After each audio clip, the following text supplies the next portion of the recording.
അജിത് പവാർ തിരിച്ചുവരാൻ തീരുമാനിച്ചാൽ അദ്ദേഹത്തെ സ്വീകരിക്കണമോ എന്ന് പാർട്ടി സഹപ്രവർത്തകർ തീരുമാനിക്കുമെന്ന് NCP സ്ഥാപകൻ ശരത് പവാർ. പവാർ കുടുംബത്തിൽ അജിത്തിന് എന്നും സ്ഥാനമുണ്ട്.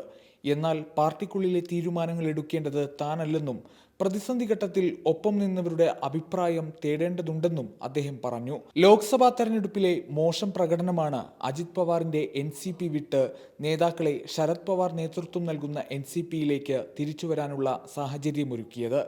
ബുധനാഴ്ച പാർട്ടിയിലെ 4 മുതിർന്ന നേതാക്കൾ രാജിവെച്ചിരുന്നു. ഇവർ വരും ദിവസങ്ങളിൽ ശരത് പവാറിന്റെ പാർട്ടിയിൽ ചേർന്നേക്കുമെന്നാണ് റിപ്പോർട്ടുകൾ. 2023 അജിത് പവാറിന്റെ നീക്കമാണ് NCPയുടെ പിളർപ്പിന് വഴിവെച്ചത്. അജിത് പവാർ നേതൃത്വം നൽകുന്ന NCP ഏകനാഥ് ഷിൻഡെ സർക്കാരിന്റെ ഭാഗമാവുകയായിരുന്നു.